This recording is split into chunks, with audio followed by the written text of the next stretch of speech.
Hey guys welcome back to my channel. So আজকে আমরা কথা বলবো খুব সুন্দর একটা বই নিয়ে। বাট তার আগে তোমরা বলো, কখনো ভেবেছো যে আমাদের মধ্যে অনেকেই আছে যারা আমরা ভাবি যে কোথাও আমরা শিফট হব, মানে রিজনেবল একটা প্রাইসে একটা রুম নেবো, নিজের মতো থাকবো, নিজের মতো প্রাইভেট লাইফ লিড করব, কিন্তু হঠাৎ করে জানতে পারছি যে সেই রুমটা শেয়ারে নিতে হবে একজনের সাথে। আর আমার যে রুমমেট হবে সে খুবই হ্যান্ডসাম, খুবই সুন্দর, বাট প্রবলেম একটাই, সে ভ্যাম্পায়ার।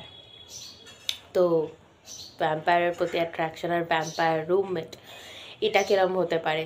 তো সেই স্টোরি নিয়েই এসছে my roommate is a vampire by Jenna Levine. আমি লেখকের নাম ঠিকঠাক উচ্চারণ করতে পারছি কি পারছি না জানি না।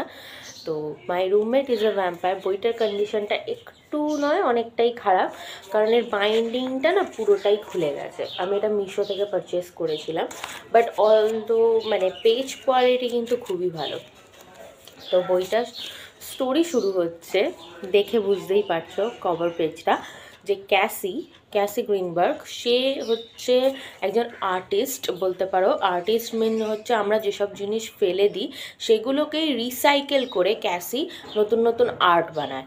এবং ওর প্রাইভেট লাইফে অনেকটাই স্ট্রাগল করছে। ইভেন ও যে অ্যাপার্টমেন্টে থাকে সেই অ্যাপার্টমেন্টটা এখন ওকে ছেড়ে দিতে হবে প্রাইজের জন্য, ইকোনমির জন্য। এবং অনলাইনে ওর বন্ধুর হেল্পের থ্রু সার্চ করতে করতেও জানতে পারে যে কাছে পিঠেই একটা অ্যাপার্টমেন্ট রয়েছে যেটা খুবই রিজনেবল প্রাইস, মানে মারাত্মক রিজনেবল প্রাইসে ভাড়া দেওয়া হচ্ছে রুমমেট শেয়ারিংয়ে। এবং প্রথমে তো ক্যাসির এটা একটু সন্দেহ মনে হয়, ক্যাসি কেন সবারই সন্দেহ মনে হয় যে আজকের ডেটে এত কম প্রাইসে রুম থাকতে পারে। আর ওর মাথায় আবার অন্য কিছু আসে যে এটা কোনো সিরিয়াল কিলার নয় তো, যে মানুষকে লুর করে রাখছে বা মানুষকে করে ডেকে তারপর তাকে খুন করে দেবে এরম কিছু। বাট আনফর্চুনেটলি এরম নয়। ক্যাসি সেখানে যায় এবং ওর বন্ধু বলে আগে গিয়ে তুই দেখে তো আয় যে কী কীরকম, আমি নিচেই তোর জন্য গাড়িতে ওয়েট করব। তো ওরা দুজনে যায় এবং গিয়ে দেখে যে যে হোস্ট ওদের জন্য ওয়েট করছিল মানে রুমমেট হিসাবে, সে খুবই হ্যান্ডসাম, ব্যাপক দেখতে বলতে গেলে একটা ছেলে, খুব কম বয়সী হবে। এবং তার নাম হচ্ছে সরি আমি ছেলেটার নামটা একটু ভুলে যাচ্ছি। তো ছেলেটার নাম হচ্ছে ফ্রেডরিক জে ফিটজউইলিয়াম। তো প্রথমে তো ক্যাসির খুবই ভাল লাগে যে এত সুন্দর ছেলে আমার রুমমেট হবে। এবং ছেলেটা বলে যে তুমি এখানে থাকতে পারো। এবং যখন ক্যাসি ওকে জিজ্ঞেস করে যে আপনি এত কম প্রাইস কেন মানে রেখেছেন ফ্ল্যাটের, তখন ছেলেটা না পুরো আচমকা বলে, তাই আমি কম প্রাইস রেখেছি, এতটাই কম প্রাইস যে তোমার সন্দেহ হচ্ছে। প্রথমে তো মানে মনে মনে কাউকে বেশ একটা গালাগাল দেয়, রেজিনাল টাইপের কাউকে নামটা সাউন্ড করে। প্রথমে ক্যাসি বুঝতে পারে না, ভাবে যে হয়তো ও হয়তো বাইরে থাকে, ওর অতটা জ্ঞানগম্যি নেই। কিন্তু অ্যাপার্টমেন্টের ভেতরে ঢুকেও বুঝতে পারে যে যথেষ্ট ফার্নিশ, যথেষ্ট বড়লোক ফ্রেডরিক। যাই হোক, এবং ক্যাসি থাকতে আরম্ভ করে এবং ঢুকে দেখে যে বেশিরভাগ মানে যে জানলা দরজাগুলো সেগুলো সব কিছুই বড় বড় পর্দা দিয়ে আড়াল করা। এবং ফ্রেডরিক কিছু নিয়ম তৈরি করেছে, অবশ্যই রুমমেটদের তো কিছু নিয়ম থাকবেই। আর সেই নিয়মগুলো হচ্ছে যে ফ্রেডরিক বেশিরভাগ দিনের বেলা নাকি বাইরে কাজ করে এবং রাতের বেলা ও বাড়িতে থাকে সন্ধ্যের পর থেকে। এবং একটা আলমারিও দেখায় একটা লিভিং রুমের কোণে রয়েছে, সেটা বলে যে সেটা তুমি কোনোদিনও খুলবে না। তো ক্যাসি প্রথমে তো সন্দেহ হয়, তারপর বলে ঠিক আছে তুমি ওর ভেতরে কোনো ডেড বডি লুকিয়ে রাখো নি তো? তখন ফ্রেডরিক বলে না না সেরকম কিছু না, জাস্ট আমার পার্সোনাল বিলঙ্গিংস আছে। তো ক্যাসি তো তাতে রাজি হয়ে যায় এবং দুজনে এভাবেই থাকতে আরম্ভ করে।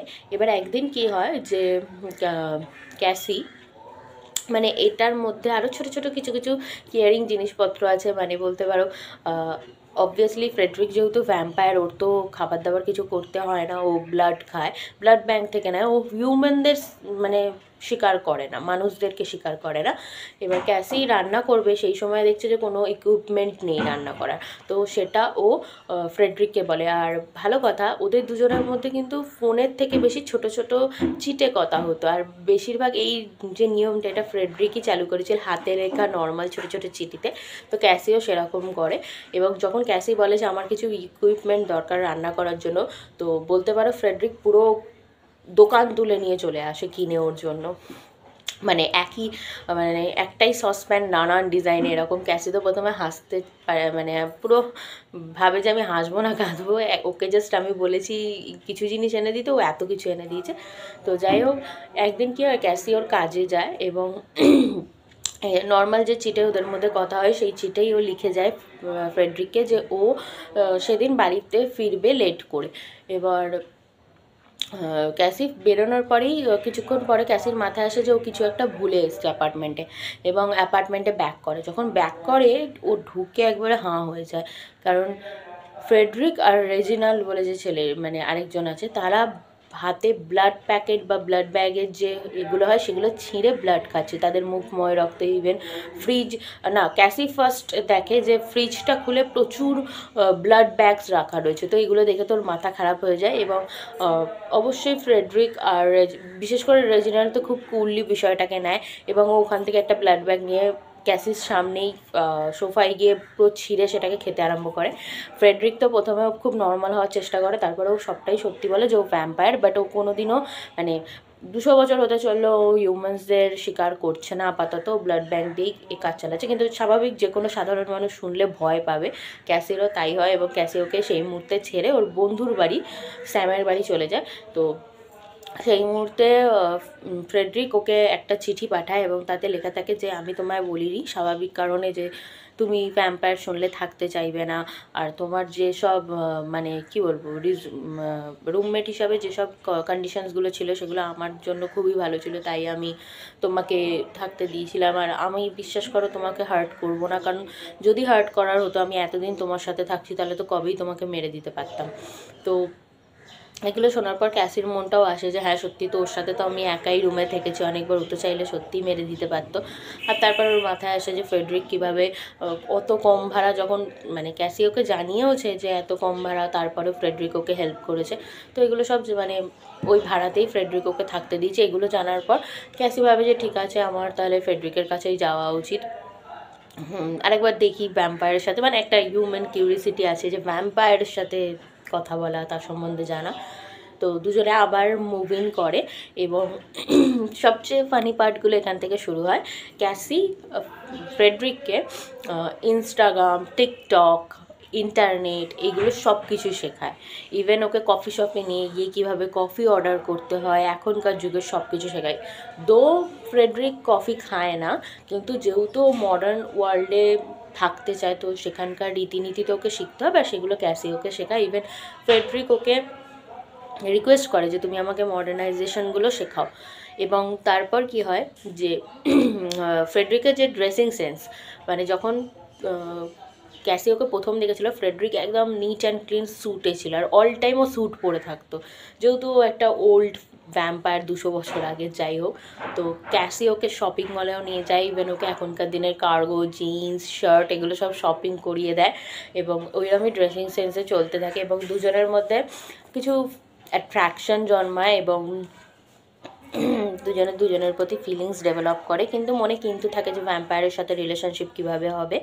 তো এরকমই চলতে থাকে, এবং হঠাৎ করে আমরা এখানে দুটো পিওভি চলছে, মানে ফ্রেডরিক আর ক্যাসির দুজনেই। এবার মধ্যিখানে ফ্রেডরিকের যে মা রয়েছে তার কথাও জানতে পারি যে সে একজন আরেকটা ভ্যাম্পায়ারের সাথে ফ্রেডরিকের বিয়ে ঠিক করেছে, এবং তারা ফ্রেডরিককে জোর করে। কিন্তু যেহেতু অলরেডি ক্যাসি আর ফ্রেডরিকের মধ্যে বিষয়টা অনেকটা এগিয়ে গেছে, ওরা দুজনেই চায় না, এবং ফ্রেডরিকও ক্যাসিকে বলে যে তোমার সাথে মিট হওয়ার অনেক আগে থেকেই আমি ওনাকে বিয়ে করতে চাই না, আমি নিজের মতো থাকতে চেয়েছিলাম, আর এখন তো তোমার সাথে দেখা হয়, তোমায় ভালোবেসে আমি আরোই অন্য কাউকে নিজের মনে জায়গা দিতে পারবো না। তো এরকম হতে থাকে। একদিন হট করে ওর মাই চলে আসে, মানে ফ্রেডরিকের মা এসে তো মানে ফ্রেডরিকের সাথে খুবই ঝামেলা করে, এবং ক্যাসি সেটা বাইরে থেকে শুনে নেয়, এবং ফ্রেডরিককে আলটিমেটাম দিয়ে যায় আনফর্চুনেটলি। এবং ফ্রেডরিক মনে করে যে এইভাবে তো জিনিসটাকে সর্ট আউট করা যাবে না, আমার মনে হয় যার সাথে আমার বিয়ে সেও এখন খুব মডার্ন হয়ে গেছে, তার সাথে কথা বলে যদি বলা যায় যে বিয়েটাকে ড্রপ আউট করতে এবং আমার মাকে বোঝাতে। তো ফ্রেডরিক ওর মায়ের কাছে চলে যায়। এবার প্রবলেম হয় যে ফ্রেডরিক বলেছিল 24 ঘন্টার মধ্যে সে ব্যাক করবে, কিন্তু 24 ঘন্টা হয়ে যায় এবং ফ্রেডরিকের কোনো খোঁজ পাওয়া যায় না। এবার তার মধ্যে ক্যাসি ইনস্টাগ্রামে মানে ফ্রেডরিকের যে ফিয়ান্সে হবে তার বিষয়ে খোঁজ করতে আরম্ভ করে, এবং দেখে সে খুবই সুন্দর, মানে অবশ্যই ভ্যাম্পায়ার হলে যে চার্ম থাকবে, মডেল হতে পারবে, এরকম একটা মেয়ে। এবং লাস্ট যে পোস্টটা আছে সেটা দেখা যাচ্ছে যে ওরা দুজনে মানে ক্যাসি বলছি সরি, ওই মেয়েটা আর ফ্রেডরিক একটা গাড়িতে উঠছে, এবং এটা দেখে ক্যাসির মন ভেঙে যায়। ও বলে আগেই ও ভ্যাম্পায়ার ছিল, এটা তো এ ছিল, কিন্তু আমি কি ভাবছিলাম যে ভ্যাম্পায়ারকে আমি ভালোবাসবো, ওরা দুজনে নিজেরা একই সেম জায়গা থেকে বিলং করে, তো ওরা দুজনের হ্যাপি থাকবে। ঠিক এই মুহূর্তে রেজিনাল্ড আসে, ক্যাসিকে বলে যে ফ্রেডরিককে কিডন্যাপ করা হয়েছে, ওর ইচ্ছের বিরুদ্ধে এগুলো করা হচ্ছে, 3 দিন হয়ে গেছে, ওকে কোনো ডানজনের ভেতরে বন্দি করে রাখা হয়েছে। এবং এটা শুনে ক্যাসি আর রেজিনাল্ড এরা দুজনে ঠিক করে যে ওরা ফ্রেডরিককে রেস্কিউ করবে। এবং সেটা কিভাবে, একটা সিলি প্ল্যান নিয়ে, যে ক্যাসির টিকটক অ্যাকাউন্টটা আছে, সেটা 9 জন সাবস্ক্রাইবার আছে, ওটাতে ওরা একটা ফেক পোর্ট্রে করে, ক্যাসি অ্যাক্টিং করে আর রেজিনাল অ্যাক্টিং করে। যে ভিডিওটা পজ করলাম একটাই কারণে, যে বাইরে এসে যেহেতু সামনে ভোট আছে আমাদের এখানে, সেই জন্য এখানে প্রচার হচ্ছে। আর আমি হেডফোন লাগানোর চেষ্টা করলাম, বাট ওটা হচ্ছে না, কারণ ঠিক আমাদের বাড়ির সামনে মানে ফ্ল্যাটের অ্যাপার্টমেন্টের সামনে এসেই চেল্লাচ্ছে এনারা। তো এনারা এনাদের কাজ করুক, আর তোমাদেরকে আমি রিকোয়েস্ট করছি যে প্লিজ একটু ভালোভাবে আমার ভিডিওটা শোনার চেষ্টা করো শেষের দিকটা।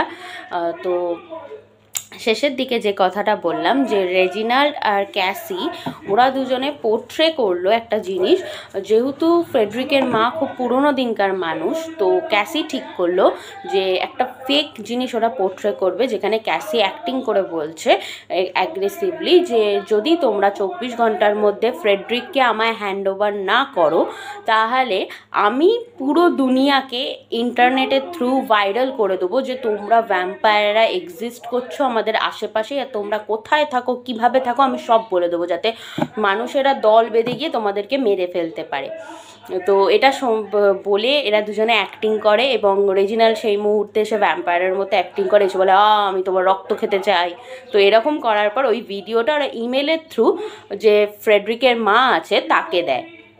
এবং এইটার ঠিক কিছুক্ষণ পরেই ফ্রেডরিকের মায়ের পিএর থ্রু একটা ইমেল আসে, যেখানে ফ্রেডরিকের মা ভয় পেয়ে গিয়েছে এটা দেখে, এবং সে ঠিক করেছে যে সে ফ্রেডরিককে দিয়ে দেবে, তার বদলে ক্যাসির কাছে যেসব প্রুফ রয়েছে সেগুলো সব যাতে ক্যাসি ডিস্ট্রয় করে দেয়। এবং সেটাই হয়, রেজিনাল্ড আর ক্যাসি যায় এবং ফ্রেডরিককে হ্যান্ড ওভার করা হয় তাদের। এবং ফ্রেডরিক তো 3 দিন হয়ে গেছে, ও বিশ্বাস করতে পারে না যে একটা মানুষ, ক্যাসি, ওর জন্য লড়াই করতে এসছে।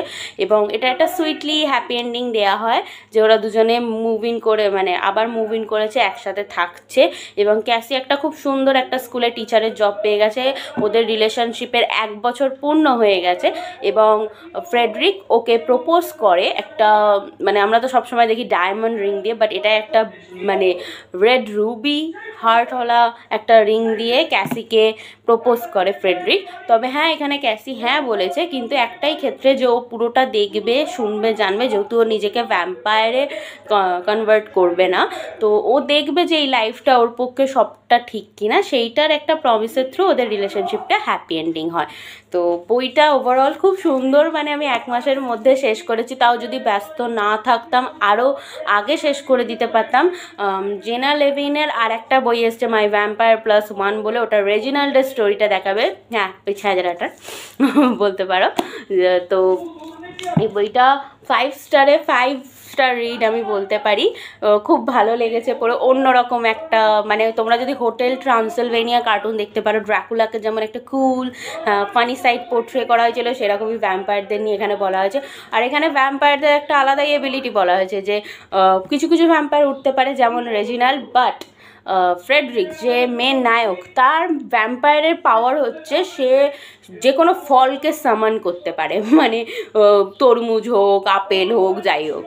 তো এই বইটার ইংলিশ খুবই ইজি আর খুবই ফাস্ট পেস, পড়তেই থাকবে। কিছু কিছু চ্যাপ্টার লং আছে, বাট বিশাল ফাস্ট পেস, তোমার মনে হবে না যে তুমি লং চ্যাপ্টার পড়ছো। যেরকমটা বললাম 5 স্টার 5 রিড। তোমরা যদি এইরকম বইয়ের বাংলা রিভিউ শুনতে চাও, তাহলে অবশ্যই আমার চ্যানেলটাকে লাইক, সাবস্ক্রাইব অ্যান্ড কমেন্ট করো। Thank you.